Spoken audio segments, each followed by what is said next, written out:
আপনারা দেখছেন একুশে টেলিভিশন। খালেদা জিয়ার প্রতি মানবতা দেখিয়েছি বললেন প্রধানমন্ত্রী। বিদেশে চিকিৎসা আইনগত ব্যাপার। কোনোভাবেই থামছে না ভাড়া নৈরাজ্য, বেশিরভাগ গণপরিবহনে নেই বিআরটি এর তালিকা। ধর্ষণের ৭২ ঘণ্টা পর মামলা না নেয়ার নির্দেশনা লিখিতভাবে নেই, পূর্ণাঙ্গ রায় সুপ্রিম কোর্টে। বাংলাদেশ সহ ৯৫ দেশকে করোনার ওষুধ উৎপাদনের অনুমতি দেবে ফাইজার, উপকার পাবেন বিশ্বের অর্ধেকেরও বেশি মানুষ।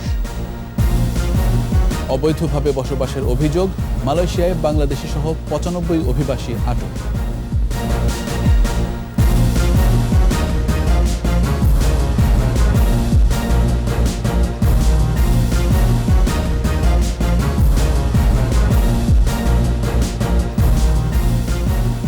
শুনছিলেন ফার্স্ট সিকিউরিটি ইসলামী ব্যাংক লিমিটেড সংবাদ শিরোনাম। আমন্ত্রণ রাত ১১টার একুশে সংবাদে, সাথে আছি আমি জাবের হোসেন।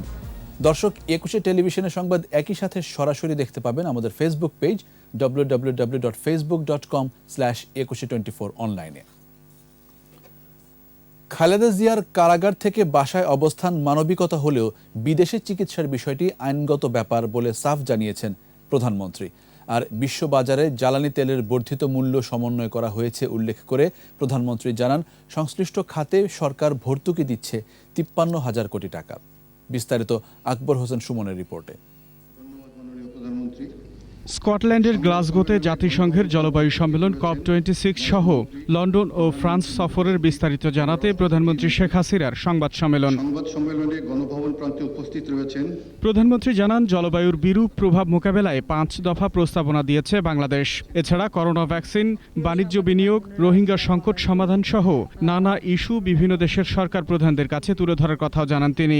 জলবায়ু পরিবর্তন মোকাবেলায় বাংলাদেশে গৃহীত পদক্ষেপসমূহ এবং প্যারিস চুক্তির লক্ষ্যসমূহ বাস্তবায়নে চলমান COP26-এ কী ধরনের সিদ্ধান্ত নেওয়া প্রয়োজন তার উপর আমি আলোকপাত করি। বিএনপি চেয়ারপারসন খালেদা জিয়ার বিদেশে চিকিৎসা সংক্রান্ত প্রশ্নে প্রধানমন্ত্রীর স্পষ্ট জবাব, বিষয়টি আইনগত প্রক্রিয়া। যারা আমার বাপ মা ভাই আমার ছোট রাসেলকে পর্যন্ত হত্যা করিয়েছে, তারপরেও আমরা অমানুষ না দেখেই তাকে আমরা অন্তত তার বাসায় থাকার ব্যবস্থাটুকু, আমার এক্সিকিউটিভ অথরিটি আমার হাতে যতটুকু আছে আমি সেটুকু দিয়ে তাকে বাসায় থাকার চিকিৎসার ব্যবস্থা করে দিয়েছি। বাকিটা আইনগত ব্যাপার। সাংগঠনিক শক্তি কিংবা জনসমর্থন নেই বলেই উন্নয়ন ঠেকাতে বিএনপি ষড়যন্ত্র করছে, এমন অভিযোগও করেন প্রধানমন্ত্রী। ক্ষমতার বাইরে এদের টিকে থাকার কোনো সম্ভাবনা নেই, কারণ এদের শিকড়ের জোর নেই। ৭৫ সাল থেকে ৯৬ সাল পর্যন্ত বা ২০০৯ পর্যন্ত যারা ক্ষমতায় ছিল তারা কেন পায়নি এদেশকে উন্নত করতে? পায়নি একটি কারণে, যে তারা বাংলাদেশের উন্নয়ন কখনো চায়নি। ডিজেলের বর্ধিত মূল্য ও জনগণের প্রতিক্রিয়া নিয়ে এক প্রশ্নে বিশ্ববাজারে উচ্চ মূল্য এবং সরকারের ভর্তুকির ব্যাখ্যা দেন প্রধানমন্ত্রী। বিদ্যুৎ এবং আনুষঙ্গিক সব কিছু মিলিয়ে ৫৩,০০০ কোটি টাকা আমরা ভর্তুকি দিয়ে থাকি। বিদ্যুৎ কৃষক কিন্তু তাদেরকে কিন্তু আমরা বিদ্যুতে বিশেষ ছাড় দিয়ে থাকি এবং সারের দাম থেকে শুরু করে সবই কিন্তু আমরা দাম কমিয়েছি। যে সার ৯০ টাকা ছিল তা মাত্র ১৫-১৬ টাকা এখন কৃষকের হাতে আমরা পৌঁছে দিচ্ছি। প্রতিটি ক্ষেত্রে কিন্তু আমরা তাদেরকে সব রকম সহায়তা দিচ্ছি। ইতিমধ্যে এত টাকা আমরা ভর্তুকি দিই, তাহলে আরও কত টাকা ভর্তুকি আমরা দিতে পারবো? স্থানীয় সরকার নির্বাচন প্রসঙ্গে প্রধানমন্ত্রী জানান, সহিংসতা কাম্য নয়, দলীয় সিদ্ধান্ত অমান্য করলে নেওয়া হবে কঠোর সাংগঠনিক ব্যবস্থা। যারাই দলের সিদ্ধান্তের বাইরে কাজ করেছে তাদের বিরুদ্ধে আমরা যথাযথ ব্যবস্থা নেব, সেটা আমরা ছাড়বো না। আকবর হোসেন সুমন, একুশে টেলিভিশন, ঢাকা। প্রধানমন্ত্রী শেখ হাসিনা বলেছেন, সততা, নিষ্ঠা ও দেশপ্রেম থাকলে উন্নয়ন করা যায়, তা আজ প্রমাণিত। ৭৫-এর পর যারা ক্ষমতায় এসেছে তারা নিজেদের ভোগের রাজনীতি করেছে। প্রধানমন্ত্রী বলেন, নির্বাচন নিয়ে অত্যাচারের রাজনীতি করেছে বিএনপি। সংসদে সদ্য প্রয়াত একাব্বর হোসেনের মৃত্যুতে শোক প্রস্তাবে গভীর শোক ও সমবেদনা জানান শেখ হাসিনা। প্রণব চক্রবর্তীর রিপোর্ট। বুধবার সংসদ অধিবেশনের শুরুতেই শোক প্রস্তাব আনা হয় সদ্য প্রয়াত টাঙ্গাইল ৭ আসনের সংসদ সদস্য বীর মুক্তিযোদ্ধা মোহাম্মদ একাব্বর হোসেনের মৃত্যুতে। একাব্বর হোসেন এমপিকে হারিয়েছি। শোক প্রস্তাবের আলোচনায় অংশ নেন দীর্ঘদিনের রাজনৈতিক সহযোদ্ধারা। গভীর শ্রদ্ধায় স্মরণ করেন কর্মময় জীবনের। একাব্বরের আগে আমাদের মতো লোকের লম্বা সারি আছে। কাজ করেছেন জনগণের স্বার্থে, তাদের পক্ষে। আলোচনায় অংশ নিয়ে প্রধানমন্ত্রী বলেন, আওয়ামী লীগের রাজনীতিতে একাব্বর হোসেন ছিলেন এক পরীক্ষিত সৈনিক, যে কিনা ধরতে পারত দেশের হাল। আমার পরে যারা এদেশের বা বিশেষ করে আওয়ামী লীগের নেতৃত্ব দেবে, কারা দিতে পারে, দেবার মতো সেই রাজনৈতিক প্রজ্ঞা, রাজনৈতিক দূরদর্শিতা, রাজনৈতিক সততা এবং নিষ্ঠা এবং আদর্শের প্রতি নিষ্ঠাবান, তার ভিতরে একাব্বরও কিন্তু একজন ছিল। সংসদ নেতা বলেন, সততা আর দক্ষতা দিয়ে যে দেশের উন্নয়ন করা যায় তা আজ প্রমাণিত। সততা নিয়ে কাজ করলেই উন্নয়ন করা যেতে পারে, তাছাড়া যে করা যায় না সেটা তো আমরা ৭৫-এর পর ২১টা বছর দেখেছি। দুর্যোগ থেকেও বাংলাদেশকে কিন্তু আমরা অনেক নিয়ন্ত্রণ করে বাংলাদেশের মানুষের জীবনযাত্রা যাতে সচল থাকে তার ব্যবস্থা আমরা করতে সক্ষম হয়েছি, যেটা আজকে সারা বিশ্বব্যাপী সে কথাটা কিন্তু সকলে মনে করে এবং সে কথাটা বলে। নির্বাচনকে কেন্দ্র করে বিএনপির রাজনীতির সমালোচনা করেন প্রধানমন্ত্রী। ২০০১ সালে নির্বাচনে বিএনপির যে অত্যাচার, নির্যাতন, মানুষ হত্যা করা, মেয়েদের উপর পাশবিক অত্যাচার করা, অপারেশন ক্লিন হার্টে নামে মানুষকে নির্বিচারে হত্যা করা, তাছাড়া আজকে ক্রসফায়ার নিয়ে তারা কথা বলে, ক্রসফায়ার শুরুই করলো বিএনপি, কাজে ওদের চরিত্রটাই ছিল সেরকম। পরে একাব্বর হোসেনের আত্মার মাগফিরাত কামনায় দোয়া করা হয়। সর্বসম্মতিক্রমে গৃহীত হয় শোক প্রস্তাব। প্রণব চক্রবর্তী, ২১শে টেলিভিশন, ঢাকা। কোনোভাবেই থামছে না গণপরিবহনে ভাড়া আদায়ে অরাজকতা। সর্বনিম্ন ভাড়া নিয়েও যাত্রীরা বিক্ষুব্ধ। ভাড়ার তালিকা থাকার কথা থাকলেও বেশিরভাগ বাসেই তা নেই। মানিক শিকদারের রিপোর্ট। ডিজেলের দাম ১৩% বাড়ার পর থেকে গণপরিবহনে ভাড়া আদায়ে চলছে নৈরাজ্য। সরকার থেকে গণপরিবহনে ভাড়া বাড়িয়ে সমন্বয় করা হলেও তা মানছে না পরিবহনের মালিক শ্রমিকরা। যার যা ইচ্ছা সে ওইভাবেই আমাদের কাছ থেকে বা জনসাধারণ থেকে টাকাগুলো নিচ্ছে। আমাদের কোনো হাফ পাস তো নেই না, উল্টা আমাদের ঝাড়ি দিয়ে আরো বসায় দেয়। ৫ টাকার জায়গায় এখন ১৫ টাকা ভাড়া নিচ্ছে। নির্ধারিত ভাড়ার চেয়ে অতিরিক্ত ভাড়া গুনতে হচ্ছে যাত্রীদের। সিটিং সার্ভিস তুলে নেওয়া হলেও এখনো নেওয়া হচ্ছে সিটিং সার্ভিসের ভাড়া। আমি এটা নিয়ে অনেক কথা বলছি দেখে আমাকে অনেক কথা শুনিয়ে দিল ওরা। ঝগড়া চিল্লাচিল্লি করে পরে দেখা গেছে বাধ্য হয়েও দিয়ে দিতে হয়। ৫ টাকা, এমন বছর ১৩ টাকা। প্রতি বাসে বিআরটি এর তালিকা থাকার কথা থাকলেও বেশিরভাগ ক্ষেত্রেই তা নেই। অনেকটার ভিতরে চার্জ নাই। কত নিচ্ছে তারাই নিচ্ছে, কিন্তু চার্জ থাকলে ভালো হতো। তালিকা নেই কেন জানতে চাইলে অজুহাতেরও শেষ নেই পরিবহন শ্রমিকদের। গাড়ির চার্টগুলো ছিঁড়ে ফেলা হয় কেন? আমি বুঝি না, পাবলিক ছিঁড়ছে না কে ছিঁড়ছে আমি সঠিক বলতে পারি না। গাড়ি আসলে তো বন্ধ হতে দিন, ফুলবেড়ে তো হপায় লয়ে যাইতাছি। যাত্রী কল্যাণ সমিতি বলছে, সরকার নির্ধারিত ভাড়া দিতে চাইলে যাত্রীদের নানাভাবে নাজেহাল করা হচ্ছে। আমরা লক্ষ্য করছি এই ভাড়া নৈরাজ্য নিয়ে সারা দেশে যে সামাজিক অস্থিরতা তৈরি হয়েছে সেটি নিয়ন্ত্রণ করবার জন্য বিআরটি এর কয়েকটি ভ্রাম্যমাণ আদালত দিয়ে সেটি উপশমের চেষ্টা করা হচ্ছে। প্রকৃতপক্ষে যে পদ্ধতিতে এটি করা হচ্ছে আমি মনে করি সেই পদ্ধতিতে এটি উপশম করা কোনোভাবেই সম্ভব নয়। দ্রুত অরাজক পরিস্থিতি নিয়ন্ত্রণের আহ্বান জানিয়েছে সাধারণ যাত্রীরা। মানিক শিকদার, ২১শে টেলিভিশন, ঢাকা। ধর্ষণের ঘটনার ৭২ ঘন্টা পরে মামলা না নিতে পুলিশকে নির্দেশনার কোনো উল্লেখ নেই বেগম কামরুন নাহারের রায়ে। ৫৪ পৃষ্ঠার লিখিত রায়ে ধর্ষণের অভিযোগের ক্ষেত্রে ঘটনার ৭২ ঘন্টা পেরিয়ে গেলে পুলিশ যেন মামলা না নেয় সে সংক্রান্ত কোনো নির্দেশনা বা পর্যবেক্ষণ পাওয়া যায়নি। তবে ভিন্ন প্রেক্ষাপটে ৭২ ঘন্টার প্রসঙ্গটি লিখিত রায়ে এসেছে। শাকেরা আরজুর রিপোর্ট। বনানীর রেন্ট্রি হোটেলে ২ শিক্ষার্থীকে ধর্ষণের মামলায় ১১ নভেম্বর রায় দেন ঢাকার নারী ও শিশু নির্যাতন দমন ট্রাইব্যুনাল ৭-এর তৎকালীন বিচারক মোসাম্মদ কামরুন নাহার। রায়ে ৫ আসামিকে খালাস দেয়া হয়। রায় ঘোষণার সময় বিচারক বলেন, ধর্ষণের ঘটনার ক্ষেত্রে ৭২ ঘন্টা পেরিয়ে গেলে পুলিশ যেন মামলা না নেয়। এমন নির্দেশনার খবর প্রকাশিত হলে তা নিয়ে প্রশ্ন তুলেন আইনজীবী ও মানবাধিকার কর্মীরা। এ নিয়ে সমালোচনার মধ্যে প্রধান বিচারপতি ওই বিচারককে আদালতে না বসতে নির্দেশ দেন। পরে তাকে ট্রাইব্যুনাল থেকে প্রত্যাহার করে আইন মন্ত্রণালয়ে সংযুক্ত করা হয়। তবে লিখিত রায়ে বিচারক লিখেছেন, এই ট্রাইব্যুনাল বহু ধর্ষণ মামলা দেখেছেন। অনেকদিন পর মামলা হলে যৌন সহিংসতার প্রমাণ পাওয়া যায় না। ৭২ ঘন্টার মধ্যে যদি মেডিকেল পরীক্ষা হয় এবং ফরেনসিক পরীক্ষায় যদি প্রমাণ পাওয়া যায়, তাহলে ধর্ষণ মামলায় তা গুরুত্বপূর্ণ নথি বলে গণ্য হয়। রায়ে বিচারক আরও লিখেছেন, ৩৮ দিন পর মামলা হওয়া ও পারিপার্শ্বিক সাক্ষ্য প্রমাণের অভাবে এই ঘটনার সত্যতা নিশ্চিত হওয়া যায়নি। বাদীপক্ষ সংশয়ের ঊর্ধ্বে মামলাটিকে প্রতিষ্ঠায় হতাশাজনকভাবে ব্যর্থ হয়েছেন। ২০১৭ সালের ২৮ মার্চ রাতে বনানীর রেইনট্রি হোটেলে বিশ্ববিদ্যালয় পড়ুয়া ২ শিক্ষার্থীকে ধর্ষণের অভিযোগে মামলা হয়। শাকেরা আরজু, একুশে টেলিভিশন, ঢাকা। বাংলাদেশে সস্তায় তৈরি হবে ফাইজারের কোভিড ওষুধ প্যাক্সলোভিড। যুক্তরাষ্ট্রের পাশাপাশি বিশ্বের আরও ৯৫ দেশে উৎপাদন হবে এই ওষুধ। বিশ্বের ৫৩% মানুষ এতে উপকৃত হবেন বলে দাবি ফাইজারের। আরও জানাচ্ছেন আজহারুল ইসলাম। জেনেভা ভিত্তিক গ্রুপ এমপিপির সাথে জাতিসংঘ সমর্থিত গ্রুপ মেডিসিনস প্যাটেন্ট পুলের চুক্তির আওতায় মুখে সেবনের ওষুধ মোলনুপিরাভির উৎপাদনের লাইসেন্স পেয়েছিল ১০৫টি দেশ। এবার একই চুক্তির আওতায় মার্কিন আরেক কোম্পানি ফাইজার তাদের তৈরি করোনার ওষুধ উৎপাদন ও বিপণনে বাংলাদেশ সহ ৯৫টি দেশকে অনুমতি দিয়েছে। চুক্তি অনুসারে দরিদ্র দেশগুলোতে করোনার ওষুধ বিক্রি থেকে কোনো অর্থ নেবে না ফাইজার। এমনকি চুক্তির আওতায় থাকা অন্য দেশগুলোতে ওষুধ বিক্রির লভ্যাংশও ছেড়ে দিচ্ছে তারা। শুধু তাই নয়, দরিদ্র দেশগুলিতে প্যাক্সলোভিড নামের ওষুধটি সস্তায় বিক্রি করতে দেবে ফাইজার। বিশ্বের ৫৩% মানুষ এতে উপকৃত হবেন বলে দাবি ফাইজারের।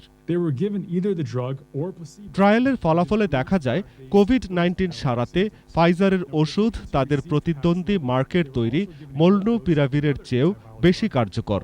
ফাইজারের প্যাক্সলোভিডের কার্যকারিতা মোলনুপিরাভিরের প্রায় দ্বিগুণের কাছাকাছি বলে জানানো হয়েছে। এদিকে ফাইজারের ৯৫টি দেশের তালিকা থেকে বাদ পড়েছে ব্রাজিল, চীন, আর্জেন্টিনার মতো দেশ। রয়েছে ভারত, বাংলাদেশ সহ আফ্রিকান দেশগুলি। মূলত প্যাক্সলোভিড ট্যাবলেটের জেনেরিক সংস্করণ এসব দেশে তৈরি করা হবে, যা খুব কম দামে বিক্রি করা হবে। আজহারুল ইসলাম, একুশে টেলিভিশন।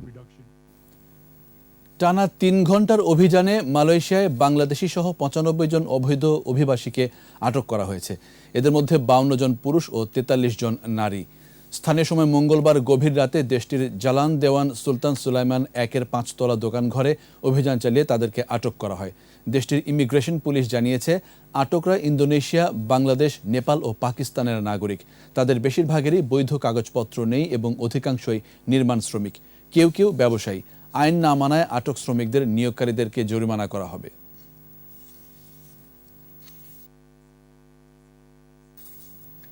নিচ্ছি সংবাদ বিরতি। যখন ফিরছি তখন অন্যান্য খবরের সঙ্গে আরও থাকবে ভিকারুন্নিসায় সরকারি নির্দেশনা না মানার অভিযোগ, অধ্যক্ষের অস্বীকার। মাতার বাড়িতে হচ্ছে দেশের একমাত্র গভীর সমুদ্র বন্দর, আগামী বছরই কাজ শুরু। আবারও আমন্ত্রণ রাত ১১টার একুশে সংবাদে। ইন্ডিয়ান ওশান রিম অ্যাসোসিয়েশন IOR এর সদস্য দেশগুলোর মাধ্যমে পরিবেশ বান্ধব অর্থনীতির উন্নয়নে সর্বাত্মক প্রচেষ্টা চালানোর প্রয়োজনীয়তার উপর জোর দিয়েছেন প্রধানমন্ত্রী শেখ হাসিনা। প্রধানমন্ত্রীর কার্যালয়ে IOR এর সদস্যভুক্ত ১২ দেশের প্রতিনিধি দলের বৈঠকে প্রধানমন্ত্রী একথা বলেন। IOR এর পরবর্তী সভাপতি দেশ হিসেবে বাংলাদেশ ঢাকায় ২১তম IOR কাউন্সিল অব মিনিস্টার্স বৈঠকের আয়োজন করেছে। এদিকে প্রধানমন্ত্রীর সাথে সৌজন্য সাক্ষাৎ করেছেন ইন্দোনেশিয়ার পররাষ্ট্রমন্ত্রী রেতনো মারসুদি। এ সময় রোহিঙ্গাদের নিজ দেশে ফিরিয়ে নিতে মিয়ানমারকে কড়া বার্তা দেওয়ার প্রতিশ্রুতি দেন তিনি। এছাড়া দুদেশের পারস্পরিক বিভিন্ন ইস্যুতে কথা বলেন তারা।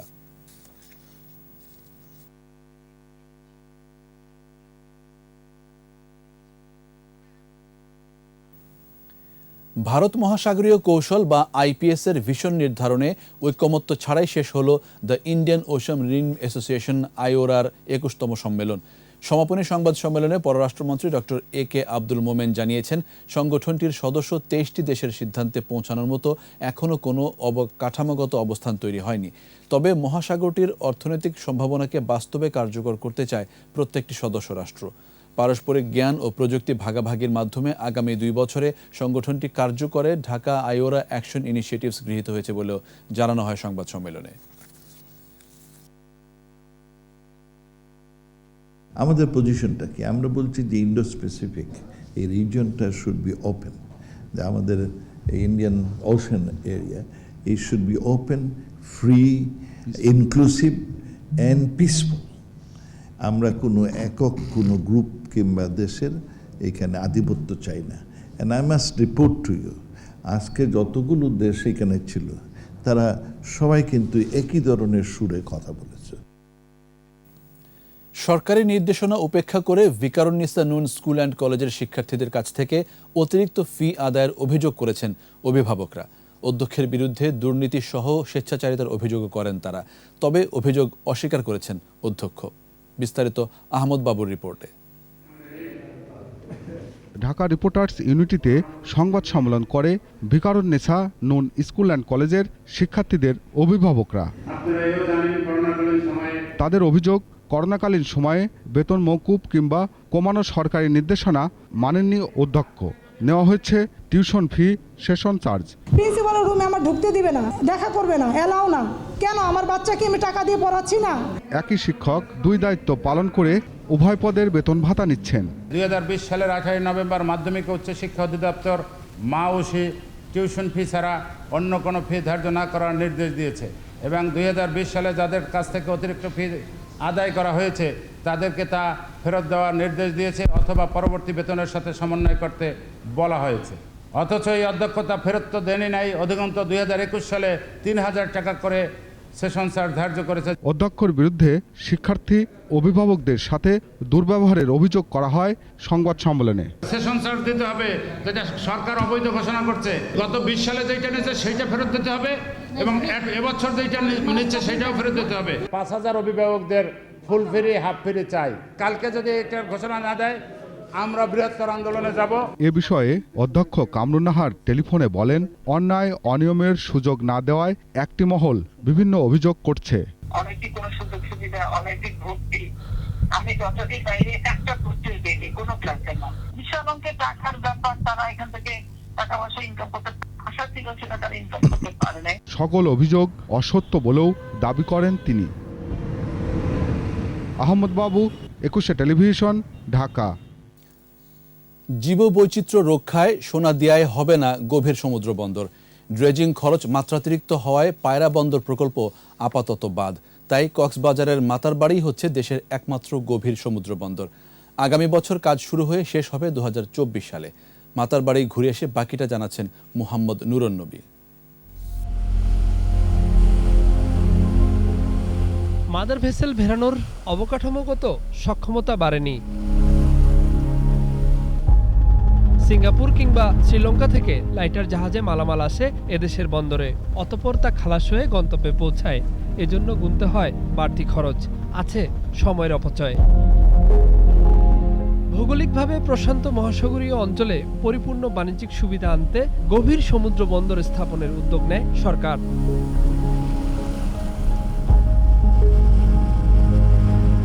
পর্যালোচনায় উঠে আসে মহেশখালীর সোনাদিয়ার নাম। সমীক্ষায় জীববৈচিত্র্য ধ্বংসের বিষয়টি গুরুত্ব পাওয়ায় সোনাদিয়া দ্বীপের প্রকল্পটি স্থগিত হয়। পটুয়াখালীর পায়রাতে শুরু হয় গভীর সমুদ্র বন্দর নির্মাণের কাজ। সেখানেও খরচ হয়ে যায় কয়েক হাজার কোটি টাকা। বাস্তবতা হলো পায়রা বন্দরের চ্যানেলটি 70 কিলোমিটার খননের প্রয়োজন দেখা দেয়। পরবর্তীতে যা লাভজনক হওয়া ছিল একেবারে দুঃসাধ্য। হ্যাঁ, মাতারবাড়ি যেহেতু পেয়ে গেছে সেই জন্য আমাদের এখন এই মুহূর্তে বাংলাদেশের আরেকটি গভীর সমুদ্র বন্দর প্রয়োজন নাই।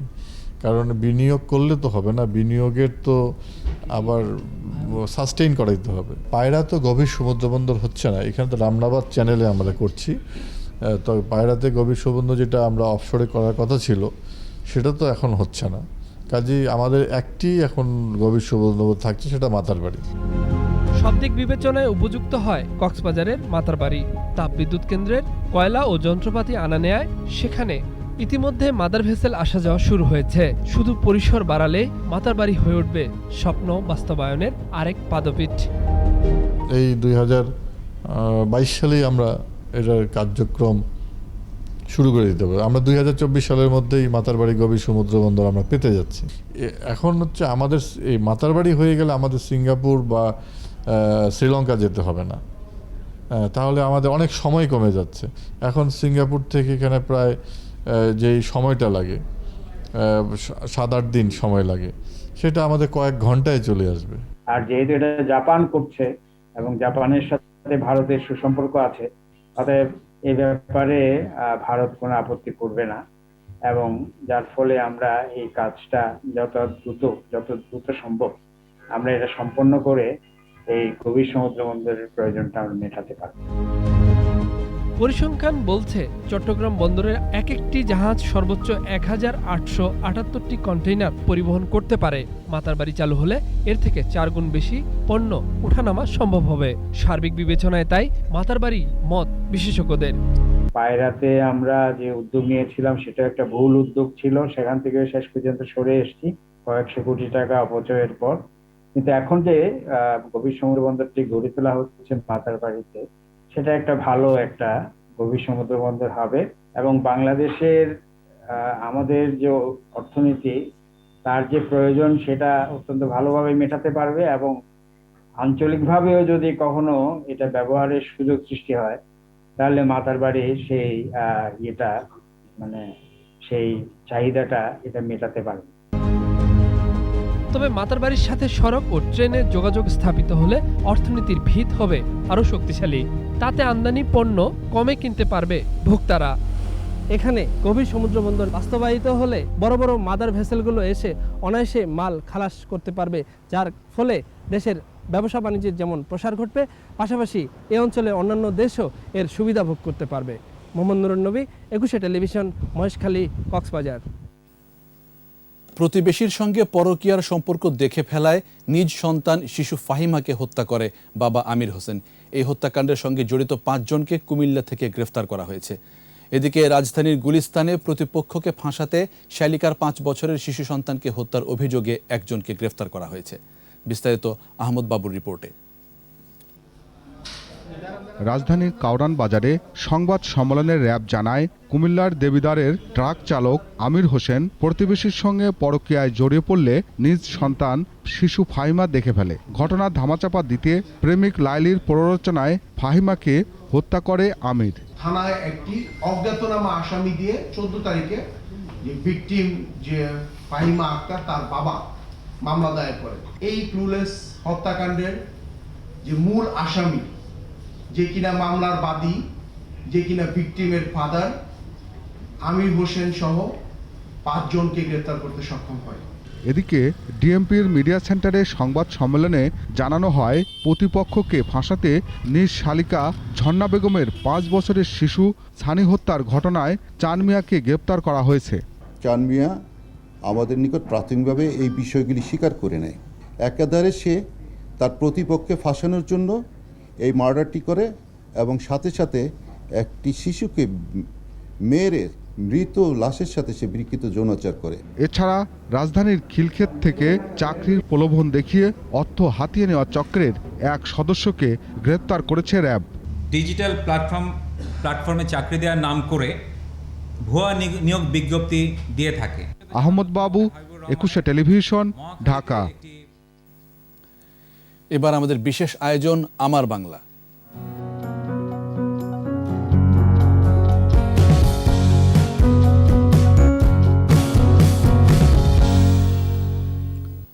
ভ্রমণ পিয়াসুদের কাছে আকর্ষণীয় হয়ে উঠছে পাহাড় বিলাস ও হাওর বিলাস পর্যটন কেন্দ্র।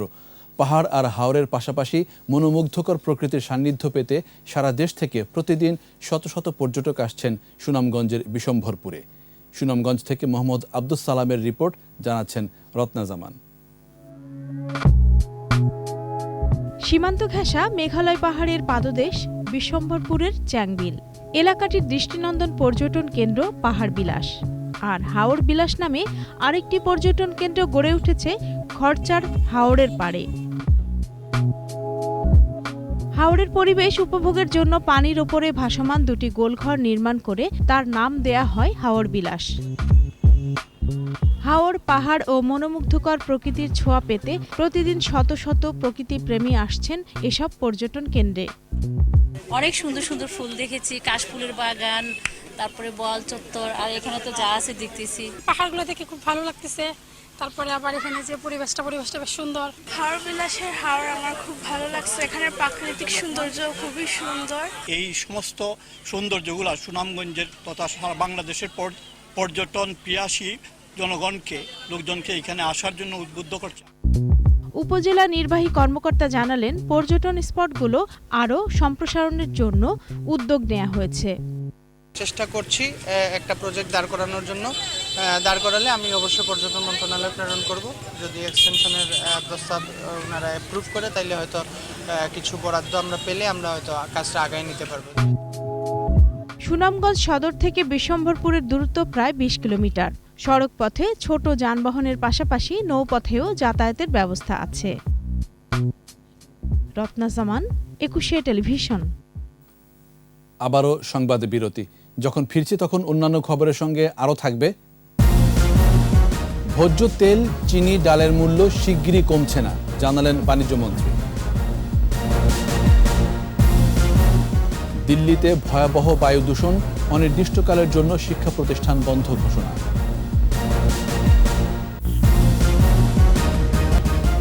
দেখছেন রাত 11টার 21 সংবাদ। ঠাকুরগাঁওয়ের ধর্মগড় সীমান্তে নাগর নদীতে মাছ ধরতে গিয়ে 1 সপ্তাহের বেশি সময় ধরে নিখোঁজ এক যুবক। পরিবারের দাবি, ভারতীয় সীমান্ত রক্ষী বাহিনী বিএসএফ তাকে ধরে নিয়ে গেছে। বিজিবি বলছে বিএসএফ অপহরণের অভিযোগ অস্বীকার করেছে। ঠাকুরগাঁও প্রতিনিধি SM জসিমউদ্দিনের রিপোর্ট, জানাচ্ছেন সমর ইসলাম। হরিপুর উপজেলার মারাধার গ্রামের উবাইদুর রহমান 11 নভেম্বর ভাগিনা সুমন ও বন্ধু উজিরকে নিয়ে বাড়ির পাশে সীমান্ত নদী নাগরে মাছ ধরতে যায়। এক পর্যায়ে বিএসএফ তাদের লক্ষ্য করে গুলি করলে সুমন ও উজির পালিয়ে আসে। 200 হাত দূরে আমরা কিন্তু মাছ মারতেছিলাম, ওকে বিএসএফ গুলি করছে, দিয়ে ওকে উঠায় নিয়ে গেছে, ইন্ডিয়ার বিএসএফ নিয়ে গেছে। গোলাগুলির আওয়াজ পাই, ভটকা আওয়াজ পাই, এগুলা তা দেখে আমরা দূরে চলে আসি, আসে দেখতেছি বিএসএফ আছে, তাকে উঠা নিয়ে যেতেছে। এরপর স্বজনেরা বিভিন্নভাবে উবাইদুরের সাথে যোগাযোগের চেষ্টা করে ব্যর্থ হয়। ধর্মগড় সীমান্ত ফাঁড়ির বিজিবিকে ঘটনাটি জানায় তারা। ওই মাছ মারার জায়গা থেকে নিয়ে চলে গেছে। আমার ছেলে নিখোঁজ। আমি এখন আমার ছেলেকে আপনার কাছে আমার বাবা নদীতে মাছ মারতে গিয়েছিল, তারপরে বিএসএফ ধরে নিয়ে গেছে, আমরা জানতে পারি নাই, আজ পর্যন্ত কোনো খোঁজ নাই। বিজিবি বলছে বিএসএফ জানিয়েছে উবাইদুরের বিষয়ে তাদের কাছে কোনো তথ্য নেই। আমরা শুনেছি এই ব্যাপারে, আমাদের টহল গিয়েছে, কিন্তু আমরা এই ব্যাপারে কোনো পাইনি। আমরা আমাদের অফিসিয়ালি যেদিন আমরা জেনেছি সেদিন সাথে সাথে আমরা ওই স্পটে গিয়েছি, ওদের সাথে কথা বলছি, ওরা বলছে এই ব্যাপারে কিছু জানে না। অক্ষত অবস্থায় ছেলে ফিরে আসার প্রতীক্ষায় উবাইদুরের মা বাবা। সমর ইসলাম, 21 টেলিভিশন। আন্তর্জাতিক বাজারে তেল, ডাল, চিনির মূল্য না কমলে দেশেও কমার সম্ভাবনা নেই বলে জানিয়েছেন বাণিজ্যমন্ত্রী টিপু মুনশি। সচিবালয়ে বাণিজ্যমন্ত্রীর সাথে বাংলাদেশে নবনিযুক্ত ইউরোপীয় ইউনিয়নের রাষ্ট্রদূত চার্লস হোয়াইটলি সৌজন্য সাক্ষাৎ করেন। পরে মন্ত্রী সাংবাদিকদের বলেন, বিশ্ববাজারে এসব পণ্যের মূল্য চড়া থাকায় দেশের বাজারেও এর প্রভাব পড়েছে। এছাড়া পেঁয়াজের দামও আগামী 1.5 মাসের মধ্যে কমার সম্ভাবনা নেই বলেও জানান তিনি। বলেন, নতুন পেঁয়াজ বাজারে আসতে শুরু করলে কেজি 40 টাকায় নেমে আসতে পারে। তেলের দাম আন্তর্জাতিক বাজারে কমার একটা প্রবণতা দেখা দিয়েছে, জানি না এক্স্যাক্টলি কি। যদি কমতে থাকে তাহলে সেই নতুন দাম অনুসারে আমরা আবার নতুন করে ঠিক করব কবে হবে। তো এটা প্রভাব পড়তে তো সময় লাগবে, তো সেটার জন্য একটু অপেক্ষা করতে হবে। দাম কমে গেলে আমাদের দেশেও কমে যাবে। পেঁয়াজের দামটা এখন অত বেশি নাই যেরকম বেড়েছিল, এটা আরও 1-1.5 মাসের মাথায় গিয়ে আবার 40 টাকায় চলে আসবে, আমাদের নিজস্ব প্রোডাক্টটা উঠে গেলে পরে। এবার সোশ্যাল ইসলামী ব্যাংক লিমিটেড ব্যবসা বাণিজ্যের খবর।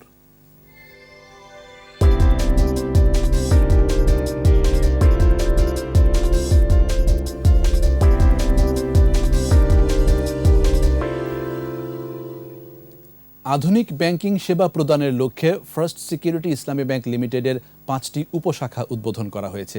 ভিডিও কনফারেন্সের মাধ্যমে ব্যাংকের ব্যবস্থাপনা পরিচালক সৈয়দ ওয়াসেক মোহাম্মদ আলী উপশাখাগুলো উদ্বোধন করেন।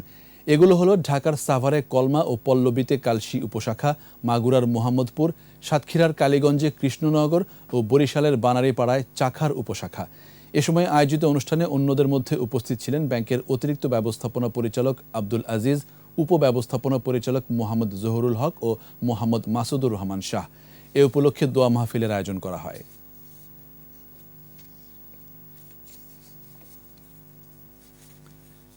লালমনিরহাটে আল আরাফা ইসলামী ব্যাংক লিমিটেডের ১৯৩তম শাখা এবং জামালপুরে ১৯৪তম শাখার কার্যক্রম শুরু হয়েছে।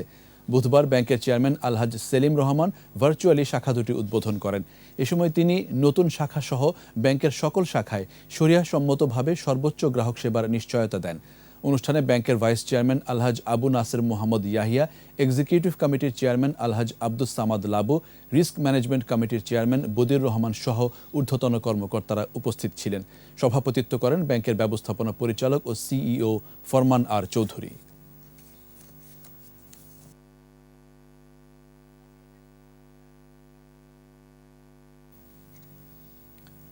আধুনিক প্রযুক্তি নির্ভর ব্যাংকিং সেবার লক্ষ্যে চট্টগ্রামে ইউনিয়ন ব্যাংক লিমিটেডের দোহাজারে শাখা উদ্বোধন করা হয়েছে। ভিডিও কনফারেন্সের মাধ্যমে ব্যাংকের অতিরিক্ত ব্যবস্থাপনা পরিচালক মোহাম্মদ হাবিবুর রহমান শাখাটি উদ্বোধন করেন। এ সময় আয়োজিত অনুষ্ঠানে অন্যদের মধ্যে উপস্থিত ছিলেন ইউনিয়ন ব্যাংকের উপব্যবস্থাপনা পরিচালক হাসান ইকবাল সহ প্রধান কার্যালয়ের ঊর্ধ্বতন নির্বাহী ও স্থানীয় গণ্যমান্য ব্যক্তিরা। এই উপলক্ষে দোয়া মাহফিলের আয়োজন করা হয়।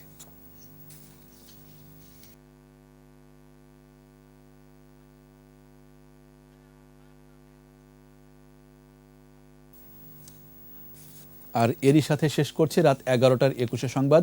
যাবার আগে ফার্স্ট সিকিউরিটি ইসলামী ব্যাংক লিমিটেড সংবাদ শিরোনামগুলো আরও একবার। খালেদা জিয়ার প্রতি মানবতা দেখিয়েছি, বললেন প্রধানমন্ত্রী। বিদেশি চিকিৎসা আইনগত ব্যাপার। কোনোভাবেই থামছে না ভাড়া নৈরাজ্য, বেশিরভাগ গণপরিবহনে নেই বিআরটি এর তালিকা। ধর্ষণের 72 ঘণ্টা পর মামলা না নেয়ার নির্দেশনা লিখিতভাবে নেই, পূর্ণাঙ্গ রায় সুপ্রিম কোর্টে। বাংলাদেশ সহ 95 দেশকে করোনার ওষুধ উৎপাদনের অনুমতি দেবে ফাইজার, উপকার পাবেন বিশ্বের অর্ধেকেরও বেশি মানুষ। অবৈধভাবে বসবাসের অভিযোগ, মালয়েশিয়ায় বাংলাদেশি সহ 95 অভিবাসী আটক।